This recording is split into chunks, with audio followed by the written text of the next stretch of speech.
Bismillahirrahmanirrahim. Assalamu alaikum. Welcome to another episode of our Girlington podcast, hosted by myself, Baba Rahim, and our esteemed co-host, as always, Maulana Sajid, Imam of Masjid Umar, head of the Paradise Academy, and avid volunteer at our Girlington. Today, we're joined by somebody who I went to school with many years ago and was one of my best friends back in school. And still, we keep in touch. And he's here today to share his experience as a police officer, P.C. Z Ali, who's been a police officer for 16 years, which just shows how time flies. How old both of you are. It shows how old both of you are. I had to get that one in Indian father. Yeah, thanks, Maulana Sahib. I can see the grey hairs. Sorry. Yeah. I've not got any. Yeah, I was gonna say, why are you looking on his? He's got no hair. Zaya, what would you? Can you introduce yourself as a police officer? What kind of stuff you do? How it is being a police officer? Yeah, just a quick bit about myself. Obviously, as you said, I've been a police officer now for 16 years. Joined straight after school. Within a year of having left school, I joined the police force.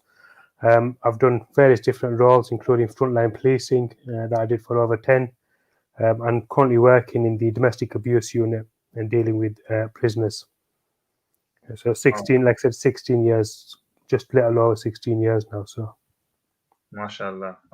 So what made you want to become a police officer? So like you said, you were fresh out of school. You got your results. What were the GCSE A-level results? Yeah, A-levels. Mashallah, I passed. I did have a place at university, and it did come to just literally a phone call to my tutor, whose details I was given, just to arrange timetables and all the rest of it.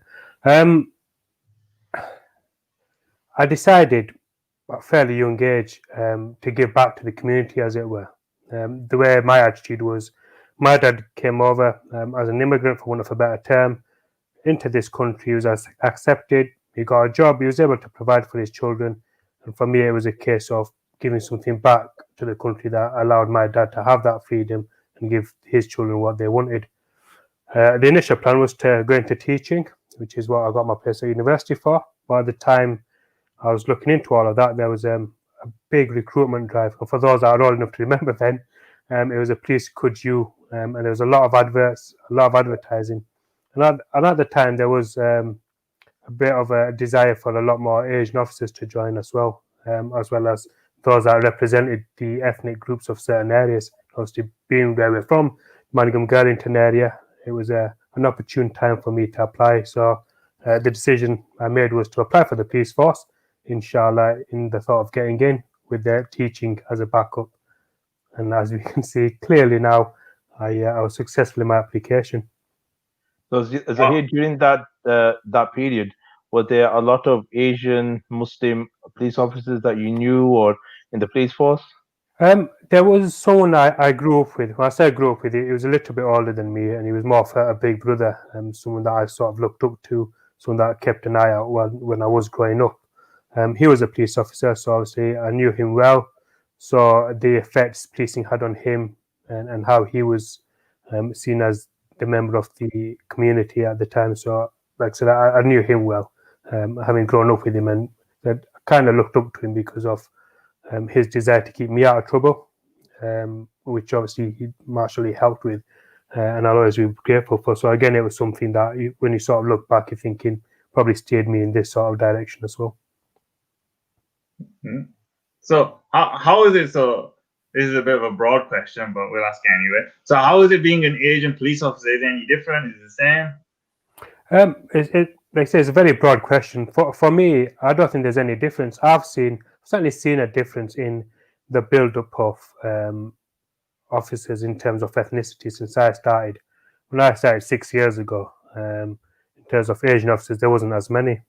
But I think that was more down to us as an Asian community not wanting to go down that line, as opposed to a recruitment issue from the sort of police force, as it were. But as I've continued in the service, mashallah, we've started getting a lot more Asian recruits from other ethnic minority backgrounds. There's quite a good diverse force, to be fair. Certainly in Bradford, there's quite diverse. I mean, certainly the station I work at, it's very diverse. People from all sorts of ethnic backgrounds, and there's not a hint of anything other than they treat you how you sort of present yourself and sort of treat you on your own merits as opposed to anything else, really.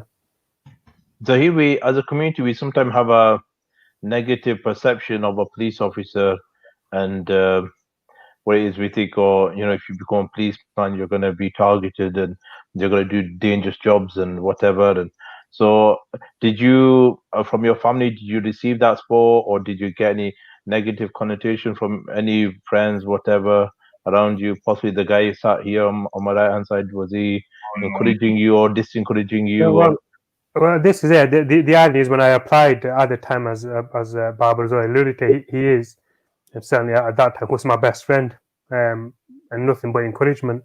In fact, and you stressed the word was. So, well, was, and yeah.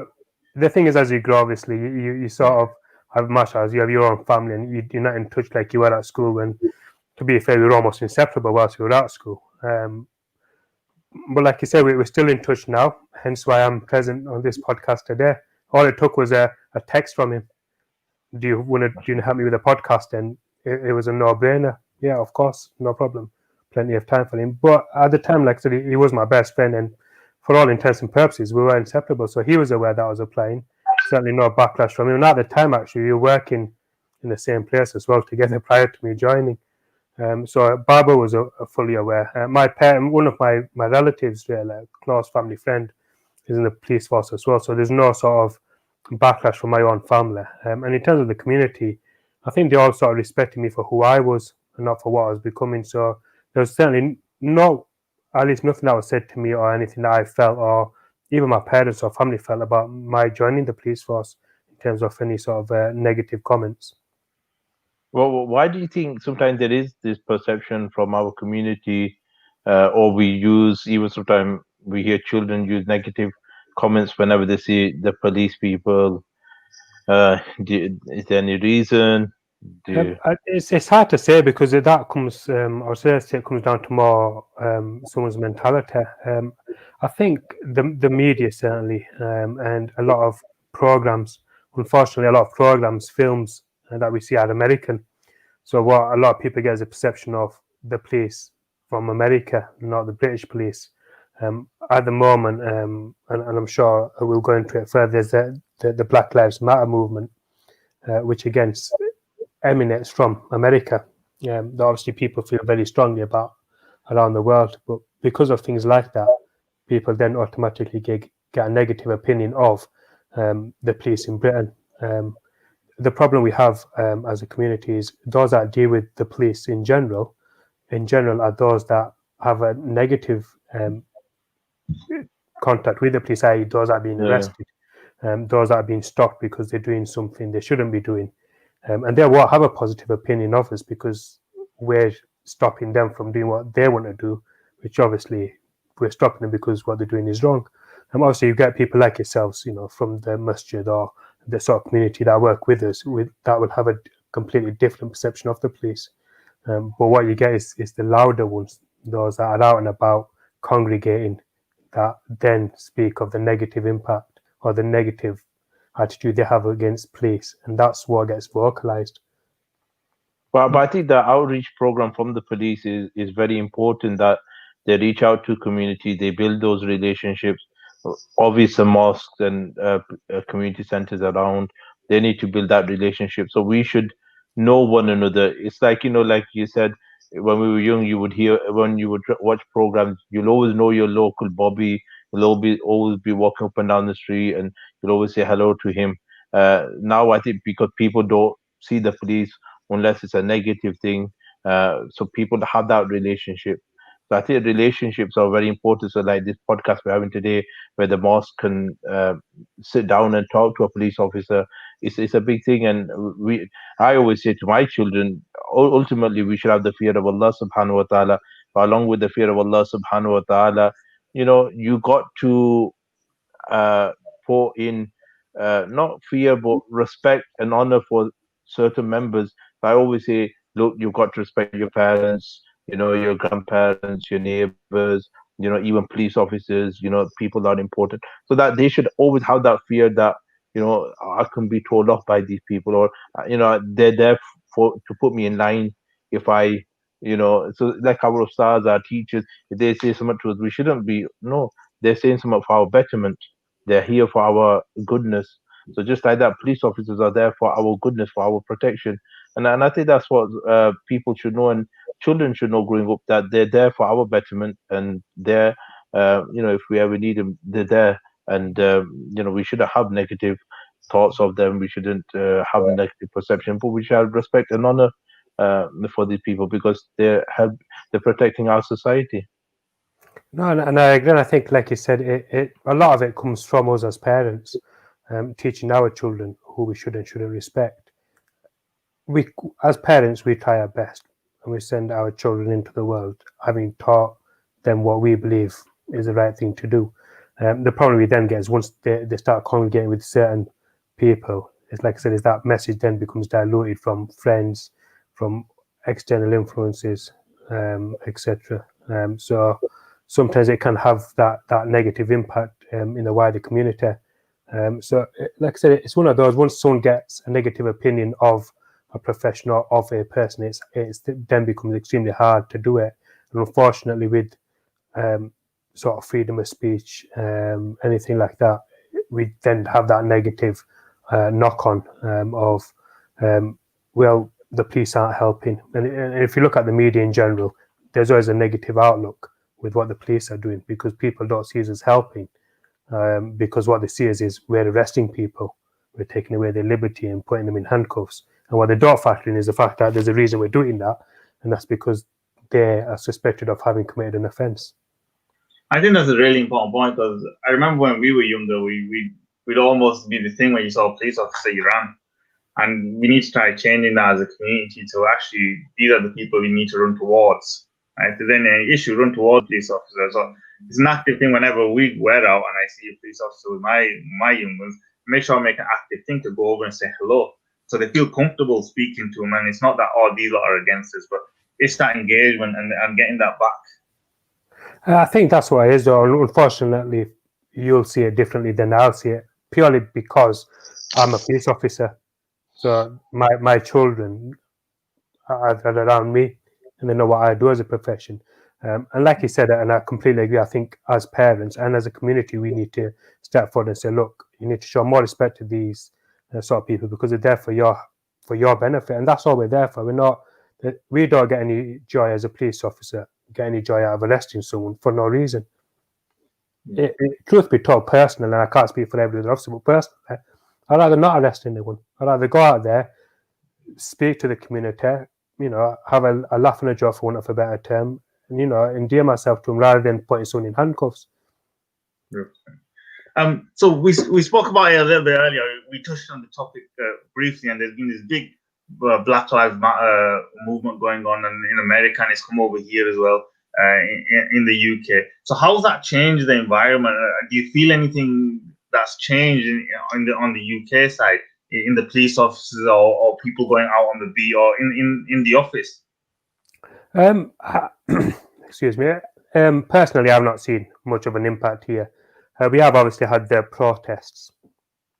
Obviously, then we have to sort of police and make sure that there's no violence from any sort of party, and make sure that we maintain their right to have a peaceful protest. Obviously, like I said, the Black Lives Matters. So a lot of it's American, and the injustice the Black people and ethnic minority people feel in America, and that they feel that they're being vilified. And like I alluded to before, I think sometimes in Britain we can become somewhat blind to the fact that it's predominantly a problem in America, or a problem that is perceived to be in America, not in Britain. But because it's all over the media, and because it's all over the press and everything, what we do is we see that and we think, oh, that's not right.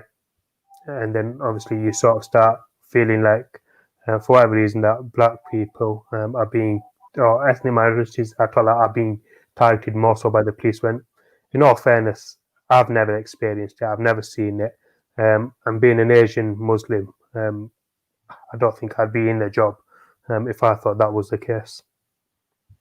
And I think it's we've got to be careful that we don't paint uh, the same picture as America here, because I think America is a totally different country to England, and the way that policing is done as well. I remember several years ago, after um, the um, not 2007, um, after 11/11, there was a cop from LAPD. He came, and he even came to our masjid as well, and he saw the masjid and everything. So he had a presentation at the Lowcroft House police station, and this was to the police forces here in England, and he was like showing the gang culture in America and how everything works and how heavy-handed they are and how they go in with their guns and everything. And just like when we watch, people watch the movies and so dramatic, it was real life, and he was doing this whole presentation, and at the end you can see the British police officers like stunned, like thinking, "Thank God we're in England," because it's not as bad compared to how it is there. And there, like you said, unfortunately, people straight away they get their guns out, and straight away it's the bloodshed, and whereas in England it's not as bad.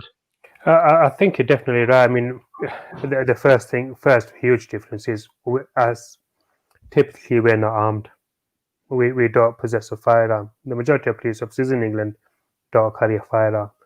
In America, again, it's a whole different scenario. But then in America, they have the rights to bear arms. Again, we don't No, have that in England. And I think what a lot of people see is there is. I mean, the current incident that stemmed or that aggravated the Black Lives Matter more, so to speak, movement was the killing of or the death of the young lad in America. And I think what people need to do is each incident needs to be dealt with as an incident, and what people see is what they want to see. So what some will see is, it's a black kid who was being arrested by the police, and what they'll see is that it was a black gentleman. What they won't see is why the police were involved, why they reacted in the way they did. And what I won't ever say is, having seen the footage of that, is were they justified, wouldn't they? You'd have to look at the full picture. I've seen a lot of the video footage, and I don't think personally, and I stress this is personal, it's not the opinion of any other person other than mine.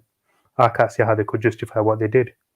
But I think what people then do is get too caught up in the fact that this gentleman was non-white, for want of a better term, was of an ethnic minority background, and sort of raise that as an issue when there is issues with how other people behave, but that sort of gets highlighted more.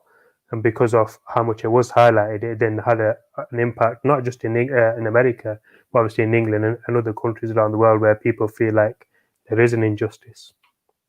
I think one thing that we also need to kind of stress here is that, and I know Molnas has been out of Bradford, but in Bradford, the picture is very, very much different. So especially in Girlington, where we live, where I know Molnas lives, I know you're slightly out of Girlington, Zaya. So we're predominantly an Asian area. So us guys seeing racism from the police who are situated within a predominantly Asian area is going to be slightly different, and the way they treat us and the way they treat the way they police this area is going to be different to how they treat, let's say, the East End of London, or or somewhere in the south side of London. So it's we just got to take that into consideration. Like, it's hard for us to speak. Personally, I see it's hard for us to speak how it's affecting people who are protesting. It's a little bit difficult from the perspective where I sit. I sit sitting in somewhere that's Asian. Asians are everywhere. All the local shops are Asian, and I sit in a predominantly Asian area. I don't see that racism. I haven't experienced it. How I would feel if I was in that, it's just hard to relate. I think that the flip side of that, though, Barbara, is you're saying you haven't. The flip side is if we saw a police officer arrest someone in Manningham and Girlington, and I appreciate I'm not living there now, obviously that's where I grew up. Yeah. If we saw someone getting arrested in Manningham and Girlington without trying to stereotype the people there, chances are it's going to be someone Asian. Yeah. And what do people in the community then see? An Asian person getting arrested, and that's all they'll see, because, as you know, the community within that area tends not to leave the area. So all they see when they see the police is they'll be arresting an Asian person. But that's not because police are targeting Asians, it's because you're living in a predominantly Asian area, so the chances of an Asian person being the suspect or the person that's been arrested are going to be far greater than anyone else, really. I think sometimes you have to factor that in. If you know, if you're on a street and everyone's Asian and someone's getting arrested on that street, they're going to be Asian. So I have another question. Mohan kind of picked up on this a little bit earlier. So the number of actual so the number of actual police officers on the street has decreased, and that's a well-known kind of fact where the number of police have dropped. But we have seen over the past couple of years the number of PCSOs increase. And it kind of increased, and I think it's actually dropped a little bit, but they're still present. So what's the difference between a PC, like a police constable like yourself, and a PCSO? A lot of it comes down to the powers a PCSO has in relation to what a police constable has. I mean, a PCSO can detain someone, so they can sort of take hold of someone and request a PC. They can't arrest. So obviously, Okay. police has to do the arrest. They don't carry the same equipment we do in terms of handcuffs, buttons, etc. A PCSO mainly their job is to work within the community and like Molasa was saying, to build that gap of having someone in the community as your local officer, so to speak. But rather than a PC, it's now a PCSO. So it's someone that's so if it's almost like your link with the police force, is your link with the police force. So what they do is they have a visible presence, so they can see what's going on in the community. They're visible. People come to them, speak to them as a point of contact, and because they're not police officers in terms of PCs, it can be deemed that they're more approachable because people aren't going to be in the same fear if that's the mentality of being arrested because they're going to speak to them. So in the community, so what type of crimes do you see that are popular in Asian community, like going to Manningham, these types of areas? What are the sort of things which often get picked up on the radar, or are getting picked up on the radar? That's really hard to answer, if I'm being honest, but it's not me being sort of obtuse or trying to avoid the question. It is every crime or all different manners of crimes have peaks and troughs. So, you know, some weeks the burglaries will be high. Some weeks, you know, we'll find a couple of cannabis factories, or we'll be stopping a lot more with cannabis. It's really hard to say. I think if I was doing it, I'd just be guessing because having covered the Manningham-Gurlington area as a police officer, you know, I've gone for, you know, everything from burglaries to attempt murders to, you know, road traffic collisions to drugs to, you know, just about every crime type. So like I said, it can vary in every area, not just the Asian areas. It's just the way it is, unfortunately. I think generally people in the community, they get drugs is an issue, crime is an issue, even people throwing rubbish about is an issue. And I think these are things people get fed up, especially when people see on the streets. And you know, then people think, oh, you know what, I'd rather move out from this area or move away. But I always say that's not the solution. The solution is we've got to rectify our community or better ourselves. And we are that community. Rather than pointing fingers at others, let's point fingers at our own selves. So if the issues are with us, our community, we need to work together to resolve these issues, give opportunities to our youngsters. I think, you know, we see a lot of people going to crime or drugs. Sometimes we see there's a lack of investment in these communities or in our areas, and so there's no opportunities for our children. And I think that's the complaints I usually get from a lot of youngsters, that there's nothing else to do. Do you understand? And like, you know, if a person who's idle, then unfortunately shaitan will overtake him. And that's why I always say to youngsters, you need to find a job, even if it's, you know, £200-300 a week. Doesn't matter. Occupy yourself, socialize, get out, do something, learn a skill. But don't stay idle. Don't, you know. Otherwise, it's easy to follow temptations and desires and crime and a life of being a thug or a gangster. But Allah Ta'ala doesn't like that. Allah likes those people that stay away from these kind of things. Allah likes those people that are clean, those people that turn towards Him and that benefit the community. And that's why as a Muslim, we've got big duties. And throughout the Quran, Amr bil Maruf wa Nahy anil Munkar, that our job is to tell people to do good and stop them from evil. This is what sort of you see on the police, on their on their signs, on their badges, to stop evil, to stop bad. But that's the duty of a Muslim. 124,000 prophets from Adam alayhi salam to Prophet Muhammad sallallahu alaihi wasallam all came to do this, to tell people to do good and to stop from evil and to worship Allah. And so the thing is, as a Muslim, we've got to know that this is our responsibility. Whenever I remember again, going back to when we were young, whenever we did something wrong, yeah, our parents were straight out. That's wrong. So you knew wrong was wrong. You knew what was right, or some uncle would tell you you're doing wrong.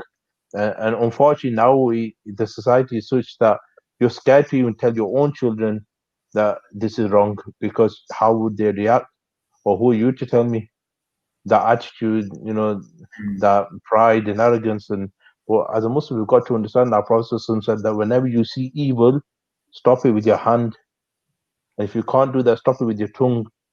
And if you can't do that, at least feel bad in your heart. And that's the sign of the weakness of Iman. So, whenever we see bad in our society, okay, if we can't stop it, we should feel bad that it's happening in our, on our doorstep, in our community. Yes, and so as a Muslim, yes, we've got to be responsible for our own actions and our own deeds. And if we do that, keep ourselves in check, then you first and foremost, ultimately, like I said, you fear Allah Subhanahu wa Taala. Secondly, you'll stay within the laws of the land, and you'll respect the police, you'll respect people, you'll respect your teachers, you'll respect your work colleagues and whatever. And you can still enjoy a nice, happy life, but within the frames of Islam, the frames of of the country that you live in, and respecting everybody around you. And that's a symbol and a sign of a good Muslim. And I think this. Mona, I just want to ask Zaire a question, and it was about something like which you just mentioned. So we're talking about crime, and you mentioned like car burglaries and stuff like that. So often we hear about them, we often hear it from the perspective of the person who's in the car that's being chased. Yeah. Right? So that's the stories you hear. The anecdotal ones are, I got chased and I was doing this speed and so what's that? I don't know. It triggered me back to. I remember when you were doing your advanced police training for your car and stuff like that. So what's it like from a perspective of a police officer when you get one of them calls where, because you're married and you have children as well, right? Yeah, so exactly. When you get that call, what's it like for you? To be fair, there is an element of fear, because you're going driving, especially if you're pursuing another vehicle. You're going at ridiculous speeds in built-up areas, and your concern is that not only your own personal safety and the fact that you're putting yourself in harm's way, but that of the vehicle that you're pursuing. And a lot of people don't see that. They'll say, "Oh, police officers were chasing me." But what we think as a police officer is we want to resolve that in the best way possible with minimal amount of injuries, accidents, anything like that. So we have all that. So they're driving. So the person we're pursuing, they're driving. Their sole aim is to get away from us, and that is it.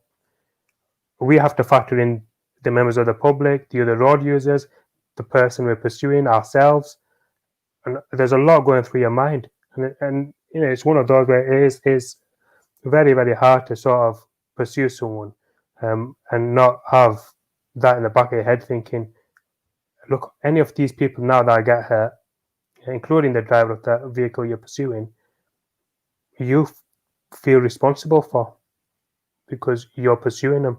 So people say, "Oh, police are chasing us," and I've heard it. They're thinking, "Oh yeah, so you get to drive around with blue lights. I bet that's cool." It's one of the things I hear the most. Oh, I bet it's really good driving a police car with blue lights on that fast. It's not. I promise you, it's not. Every time you put that blue lights on, you've got to justify it. You've got to not just a responsibility to yourself, to everyone else. And I think that's what people forget ultimately is police officers. As police officers, people just look at us as the police officers, the cops, end of. What they forget is that we're human beings. Okay? Outside of the job, I'm someone's brother, son, husband, father, just like anyone and everyone else. And ultimately, I go to work. My aim at the end of the day is the same as everyone else's. When they go to work, come home safely. And brother Zahir, again, I try to stress in my Jumas virtual week that if you can't benefit somebody, don't harm anybody. You understand? Allah won't ask. Okay, if I couldn't do anything good for somebody, at least don't harm anybody. And that's the worst when you harm some people. And the thing is, so many times we see our youngsters, they're driving on these, small streets, and there could be a child, crossing the road or anything, and they have no concern or no think of that for others. Or sometimes, like we see the fireworks, people start setting them off 12, 1 o'clock at night. No consideration of others. And the worst thing is that you're hurting people. And to hurt, like to break a Muslim heart, is worse than breaking the Kaaba. So just think, and I remember a few years ago, this one young lad, he's got a very ill daughter, and he has to put her to bed 7 o'clock in the evening. Otherwise, if she doesn't go to bed, then all night she'll stay awake. She's quite poorly. And the thing is, and he goes, Modis, one thing I hate is when those fireworks go off, because as soon as the fireworks go off, that's it. All night she'll cry and she'll stay awake. And I realized to myself, like, just imagine if I was doing the fireworks 12 o'clock at night, how many elders, how many animals, how many young children, how many people will I disturb or hurt or get bad dua, from these people that, and because of that, that could be my destruction.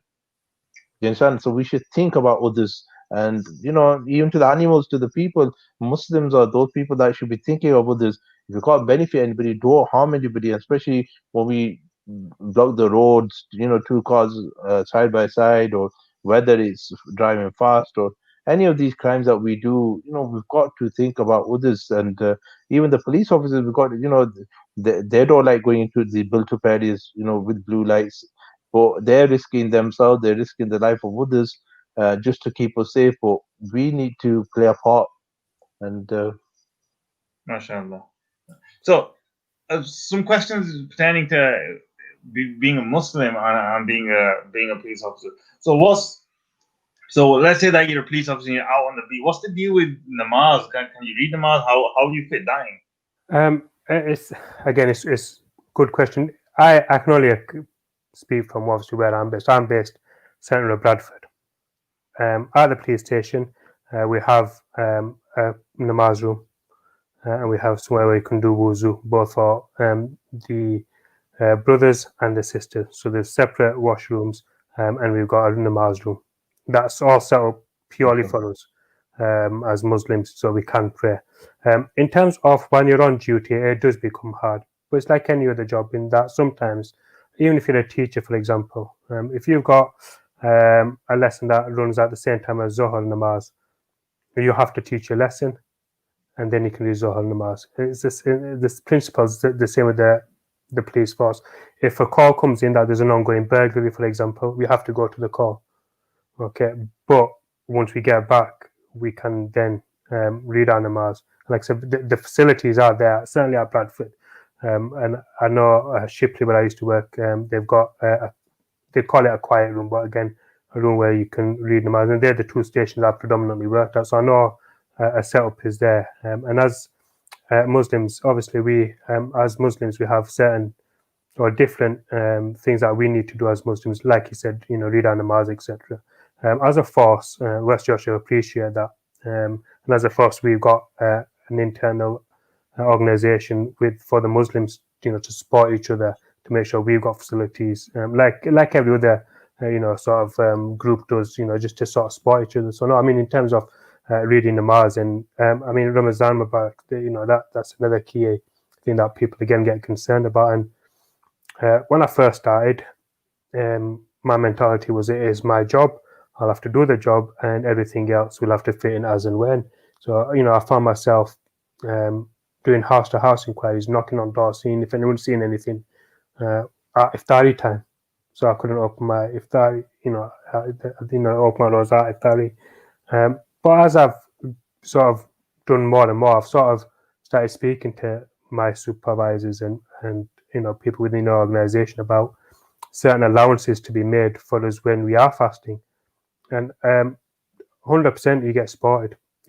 So I've had opportunities to have shifts amended so I can finish at a suitable time, so it's not affecting me at work. Because obviously, like any other job, you need to eat. You have a break to have your meal. So in lieu of that, we'll just start say an hour earlier, finish an hour earlier, not have a meal break, but it means we're then home for iftari time. So no, certainly there is a lot of support, and a lot of the supervisors, including those that don't have are not Muslims or don't have any religious beliefs at all, are very supportive of what you're wanting to do, and as long as you can explain to them, they'll help you out where they can. Mashallah, awesome. So there's another kind of big elephant in the room that we need to talk about, and that's COVID-19. So how's that impacting policing? How's the feeling in the police force around COVID-19 and some of the new laws that have come in around gatherings and stuff like that? It's work. COVID-19 it's very hard, and the reason I say that is it's a pandemic. It's nothing like we've ever seen. So everything that everyone's having to do, including the police force, is really fluid because it's coming to us. We've not had to encounter, so it's almost a knee-jerk reaction. When laws are getting passed that we're having to implement within, a day or two, it becomes, certainly as a police officer, it becomes hard to do because you're trying to understand what your powers are. But again, as you alluded to at the start, how many police officers have we got, and can we realistically be expected to impose the conditions that the government won't impose? And in all fairness, I thankfully at this moment in time, I'm not on the front line because I don't know how I'd personally deal with having that additional thing to do. But I know for my colleagues, it is very hard. It's very hard because not only are we having to implement these new laws and use our new powers, you've got to bear in mind that we're still dealing with members of the public. When there's an ongoing incident and there's 20 people fighting, we can't say, okay, everyone just stop a second. Can you just put your hand up if you've got a cough or if you've got any COVID symptoms before I come near you? So we have that. So not only are we running into the danger of a 20-person fight where we could get hurt anywhere, we've then got the added fear and concern of who's going to have COVID and what, again, as a family member, what am I taking home with me? So is there? Sorry, man. It's extremely hard. It's extremely hard. So are police officers, like the police officers are classed as frontline workers, are you getting tested more often, or is it just as when you feel something? It is as and well. The organisation itself does do testing, but it's on your request. But again, you can't sort of go in it on a daily basis and get tested. It's not feasible. So if we feel like we've got symptoms or we're concerned about something or we feel that we've been in contact with someone that may have had it, then we can get tested. I mean, in terms of PPE, protective equipment, etc., we are being given, masks, and they sort of try to implement certain things within the police station to try and combat that. But there's no way, and unless someone can tell me different, how you can then take that out onto the street. You can wear a mask, you can wear your gloves, you can even have the big visors on when you're fighting or when there's a fight and someone's fighting with you and wanting to hurt you. All of that's gone. They'll do anything to get you off. And I'm sure you've heard in the media, people going out of their way to do things like that, including spitting at officers deliberately in the hope that the officer that they've been confronted by catches the disease. So it's very challenging for everyone at the moment, but it is extremely challenging within the organisation, as a police officer at the moment, definitely. And so here during the pandemic, what's the best advice? Is it monthly social distancing and second all masks or anything? Uh, I, I, So people don't get fined or people don't get into trouble with the I, police. I would say it's as simple as follow the government guidelines. I think the problem we've got again is the spike we've got in Bradford, and we're on a local lockdown now. I would say if and again, Barbara knows me very well. I can't see my parents. I can't see my brothers because we're all on local lockdown. So it's all over the phone, and it's very hard when you can't see your parents. But the only way we're going to combat that is if you listen to what the government are saying. Go out only when it's necessary. Go out with your face mask on and maintain what they're calling the bubble. So stay within your own household. And for me, it is hard. It's very hard not being able to see your parents, but we've got a duty of care to them as well. I mean, my parents are elderly, so if I go to them and because of me they get the virus, then I'm to blame. I think a lot of people forget that, especially the younger people, because to an extent they feel they're more immune. And what they don't factor in is, yeah, but when you go home to your mothers, your fathers, your children, they're not going to be as immune to it. And I think that's what people forget. And it's this mentality of, oh, I've heard it a lot, I just can't be bothered with it anymore. Forget it. Here's what it is. And that's not the mentality we should be having. It should still be, let's keep these guidelines as they are and be strictly adhere to them, and they'll lift it sooner. The longer we carry on with this mentality of, we'll go out, it'll be fine, the longer we're going to have to be dealing with this pandemic. Yeah, it has been. Sorry, Baba. Mentally tough for people and families because what happens is I remember when it first began, there was everybody tried to make routines at home, and we're gonna do this at this time and do this and pattern, and we'll have school as well, so we'll do homeschooling or whatever, and we'll get Quran and we'll read this time, and then but I think as it went on, and then you have no school, you have the kid will go to madrasa in the evening, that day pattern has gone for people, and when there's no routine, then it becomes difficult. And I know people have had it tough. I just stay in contact just with a few elders, just for a gup shop, just to keep sure they're okay. And but otherwise, even they're finding it tough. Youngsters are finding it tough. I think kids, okay, they're enjoying. They're going to be off school. I just worry when they go back to school that 6 months of no school. And I know my own son, he's like, oh, I can carry on like this at home, but they need to get back in a routine, and they need to get back, obviously, following guidelines and everything. But it is tough, mentally tough for the whole community. And like you said, staying home, and I should tell you, sometimes people knock our communities, but at the beginning, I can tell you our community did really well all the way through Ramadan and Eid, and the small Eid.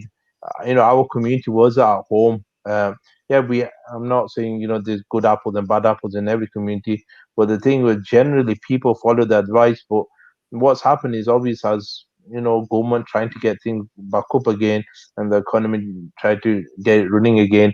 I think people have because you're stuck in the house and everything.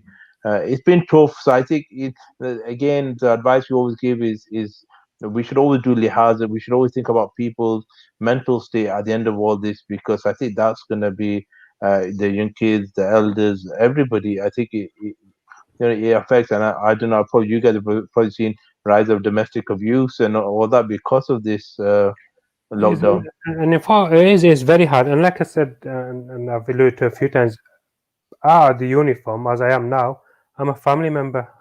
I am a father. I am a son, and it is hard for me. So when people are saying it's hard, I know exactly how hard it is because I have the same difficulties.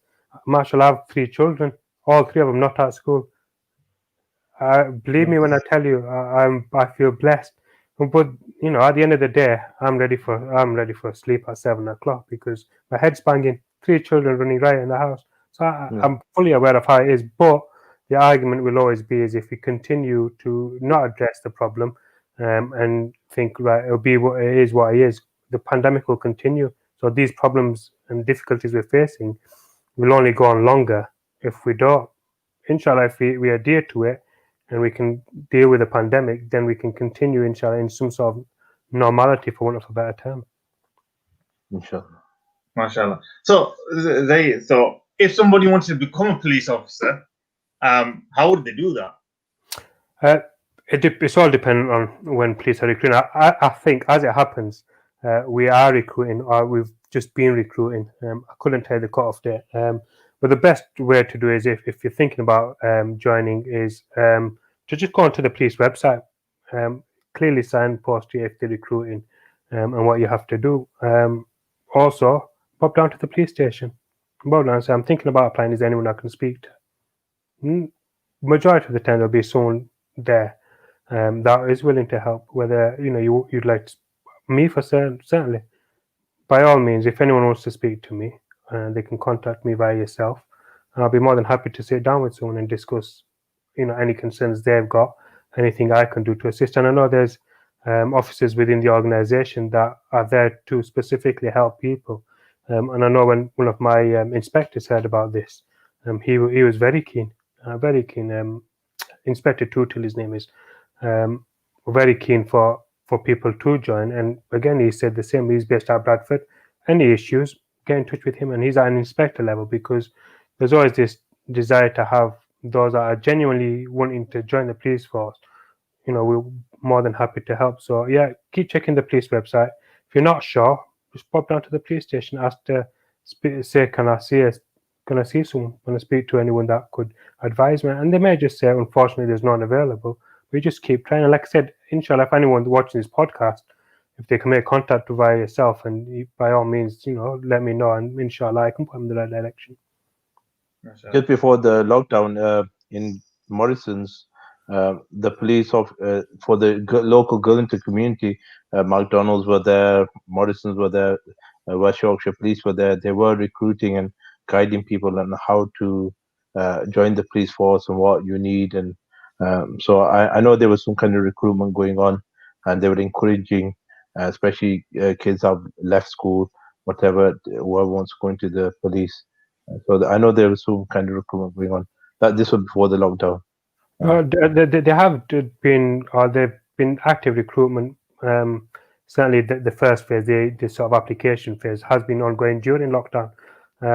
It was open when Barbara spoke to me about doing this podcast, because I looked into it. Unfortunately, I've not looked into it since, but we were certainly recruiting then. So, what was that, a month? Not even 2 months at the most ago, when West Yorkshire were actively recruiting.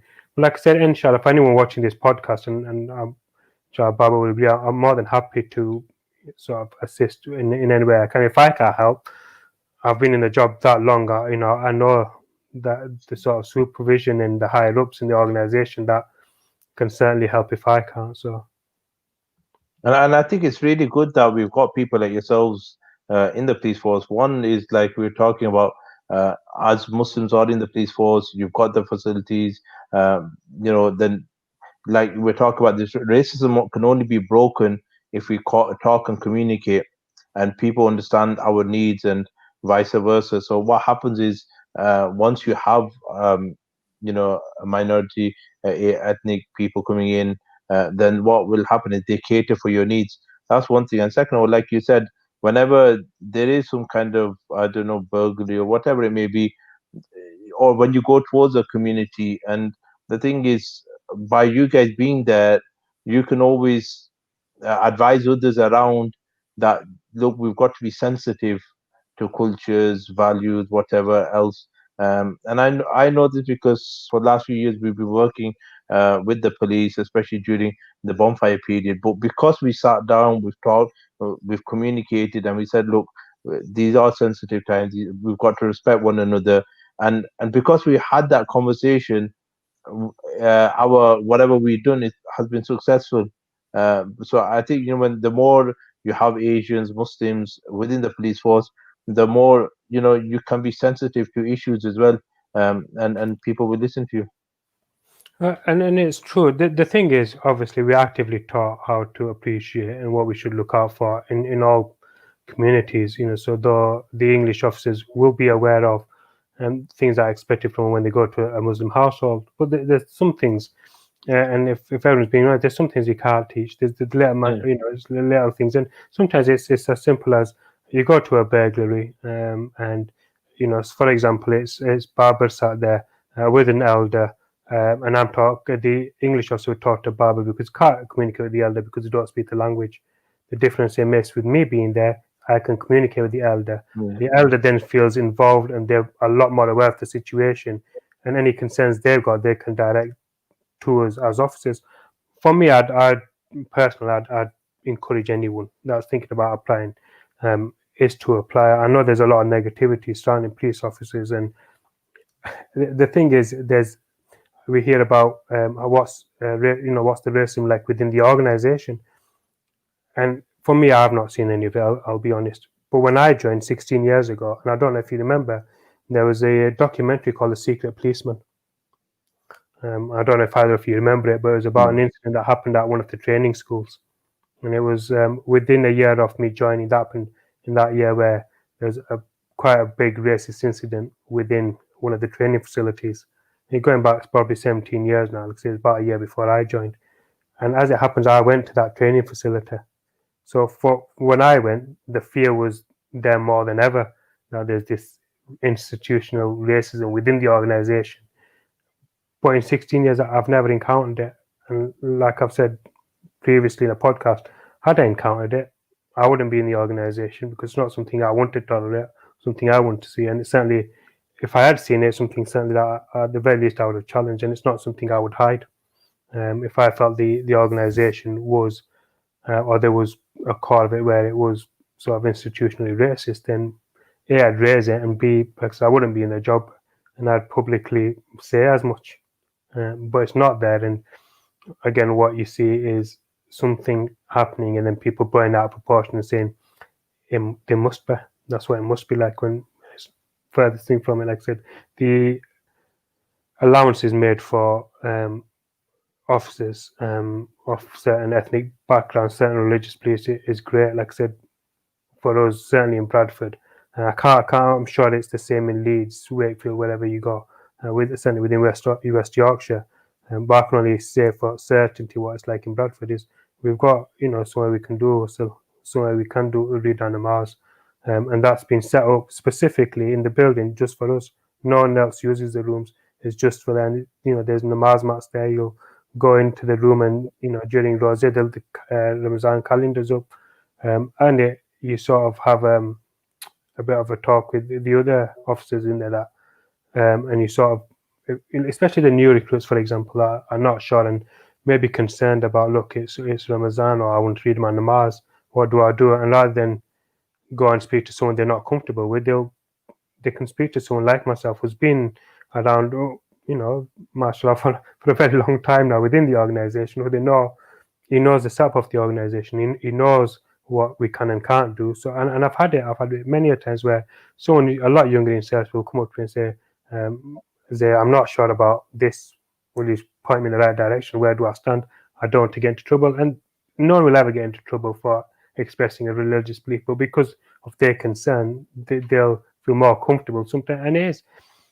And I don't think we'll ever get away from it. Sometimes you're more comfortable speaking to someone that you can associate more with, which is again why I say if we need that recruitment, we need people to continue coming into the organization, because if there isn't any, then the only people that we can point the finger at is ourselves. So Maulana Sahab, we're coming up to the hour mark. So are there any closing comments from yourself, Maulana Sahab? No, first of all, much it was nice having Brother Zahir here and listening to what he had to say. And I'm sure even the audience, we can learn a lot. First and foremost, like I said, I think it's always important as a Muslim, we have to always police our life. Do you understand? Ultimate, we have to stand in front of Allah on the day of Qiyamah, and we have to give accountability of all our deeds. So a Muslim should be always policing himself in every step he takes. Yes, we will make mistakes, we'll fall, we can turn towards Allah, do tawbah. The thing is, every action we should do, we should always remember Allah is watching us, Allah knows what we're doing. And if we live in the fear, ultimately with Allah subhanahu wa ta'ala, then inshallah we'll be successful. And secondly, as living in a community and throughout history, obviously there's always been policing, and policing is there for the benefit of community. They're there to stop any kind of evil going on, any kind of wrongs going on. And like I said to you before, that's a duty of a Muslim as well. So we should, like where we have neighborhood watch, we should be, keeping an eye on in our community, make sure people are doing good, just remind people. And we should also teach within our children to respect police officers, to respect the ambulance people, the fire people, because they're there for our safety. Allah Nakar, if something happened in my house, or if my house was burning, the first thing I'm going to do is pick up 999, and I'll be hoping that no car is blocking that fire engine to get to my house. Do you understand? Even though, so that's why it's very, very important that we respect all kind of people in our community. And Alhamdulillah, we've got good role models like Brother Zahir. And Alhamdulillah, in this country, we have opportunities where we can go into policing, into all these different roles and responsibility jobs. And we should take these opportunities. And our parents, when they came here, they worked hard, and they worked in the mills. Those opportunities are gone now, and now it's for us to go further in our life and pursue our careers. So we should pursue a career and these opportunities, and hopefully, we take these opportunities. May Allah Ta'ala gives all tawfiq to do so, inshallah. Ameen. So, Zahir, what about yourself? Any closing comments? No, Jazakallah for having me on. I appreciate the offer. It's been nice to be on a podcast and try and spread a good message to our Muslim brothers out there. MashaAllah. So I'd like to extend say Jazakallah to brother coming on. Like I said, it was a message out of the blue for him, but Alhamdulillah, he was really accommodating. We had to switch the dates a couple of times, but Alhamdulillah, he was still on with it, and he still jumped on. So thank you from everyone at Darlington Muslim Welfare Association for jumping on. And MashaAllah, thank you so much. Final comments for everybody watching. Still are building the masjid. So if you can and you do have something spare, please can you donate? The method of donation are down at the bottom, so you can use the bank account to transfer money directly. Set up standing order if you want to do it on monthly, and then you don't have to think about it. There's also the GoFundMe page, which you can go on and do it online. Just put in your credit card details, your bank details, and it'll transfer the money to us, whatever you feel you're comfortable with. And finally, if you're just old school and you want to do it by cash, if you speak to Zulfikar, he'll work out a way where it's safe for everybody to do it, because we are in this COVID-19 situation. So if you speak to Zulfikar, he has methods and ways where you can get money into the masjid using cash and still in a safe way. Next week, we are having teachers on. So there's my brother Akif and brother Asif, who's from Dubai, I believe, Mawlana Saab. They're from Dubai. MashaAllah. He's from Bradford originally, and he's taught in Bradford schools, but now he's teaching out in Dubai. MashaAllah. And they're going to speak about going back to school and what some of the stuff there, and being a teacher and what being a teacher's like. So if you want to listen in on that next week, 7 o'clock. I'm preparing to go back to school for our children and for parents. Any guidelines, especially with COVID and all these things about so how to prepare your child going back to school. Any concerns, or you have any questions for them, please do put them up on the comment section when we go live next week, and inshallah we'll try getting them addressed by the panel. Next week is going to be an earlier time, 5 till 6, simply because Brother Asif is going to join us from Dubai. So obviously he's about 3 hours ahead. So just for next week, it won't be at 7 o'clock, it'll be at 5 o'clock live. But if you do miss a program, you can watch it again on YouTube. Okay, I'll try setting that up nice and early so people remember the timing. So I'll try setting it up, inshallah, in the next couple of days so you can put a reminder on to know the time. So on that note, Jazakallah, and thank you for watching. Assalamu alaikum.